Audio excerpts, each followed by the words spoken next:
Now, finally, I wanted to finish with some resources that you can use in the course of writing your paper, but first, I wanted to review a couple of my main points.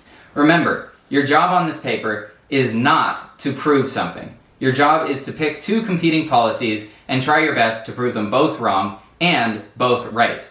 Then, present your findings in as unbiased a manner as possible and only share your opinion in the conclusion while remaining humble and open to further discussion. You should also remember that even with perfect information, which we can never know whether we have it or not, there can still be disagreement based on differing morals, experiences, and values. Keeping that in mind, here are some of the resources that I recommend to you guys in order to improve your writing skills. First of all, Grammarly. This is an excellent resource. There's a free version of this app and it can be installed on Chrome. And what Grammarly does is it helps you to understand which parts of your writing are wordy or confusing, when you're making spelling errors or punctuation errors.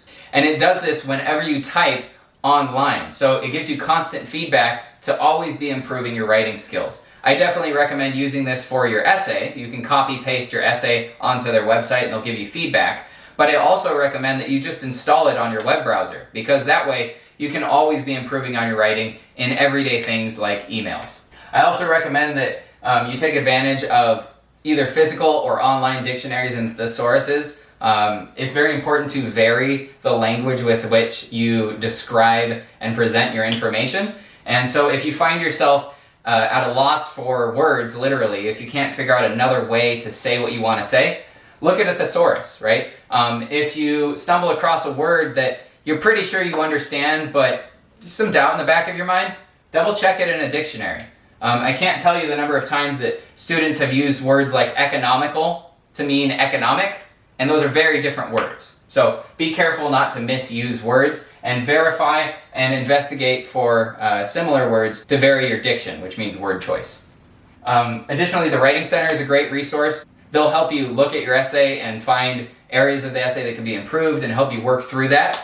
And if you would prefer, you can always talk to friends or classmates or family members that you know to be good at writing and have them give you a second opinion on your first draft and on your final draft before you turn them in, so that then when you turn it into the teacher, they can give you deeper feedback rather than surface level feedback about grammar and spelling and all of those things. Finally, we have office hours and myself in general. You can reach me by email. You can schedule office hours by email or on Canvas. So if you have any questions at all, you don't actually have to set up a live chat with me, right? You can always email questions. But please do reach out, share feedback, share questions with me so that I can help you guys out. And then lastly, I highly recommend that you vary the resources that you use when completing this assignment. So using different types of websites from .gov to .edu to .com, using different political leanings for media outlets, right? See what the different sides are saying, what their evidence is, and then double check it, verify it, right? Run it back through the search engine, see what you find.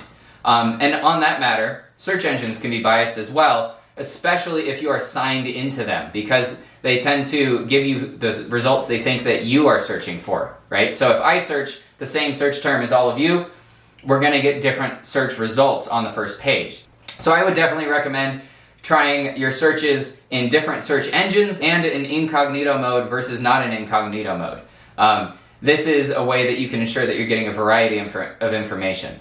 You should also vary the way that you search for the same thing, because different ideologies, different groups will use different buzzwords, and so when Google sees one of those buzzwords, they'll give you results that match that ideology typically, right? So look at the way, the descriptive language, the way in which different groups are describing a problem, and then try to use their language when you're searching in order to find more information from their perspective and then from the other perspective as well. And finally, if you don't really know where to start, you really don't know what to search for in order to find competing views or competing content, one place that you can start that you should definitely never trust, but it can be a good place to start, is social media.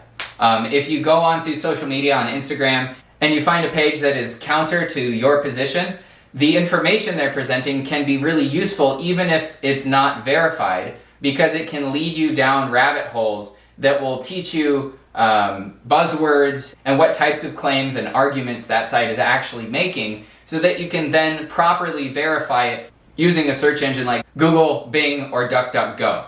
But what's really, really important is that you don't follow a page on Instagram and then use that information as if it's fact, because there's plenty of misinformation out there. Essentially, my most general tip for researching is to think like somebody who disagrees with you and like someone who agrees with you, and try to search as if you were that person, and then double check the information that you find and verify it before proceeding to presenting the information to your reader. I hope you found these videos to be useful. Please make sure you share any feedback or suggestions with me, because I'm always looking for ways to improve my course. Good luck on the assignment. Take care.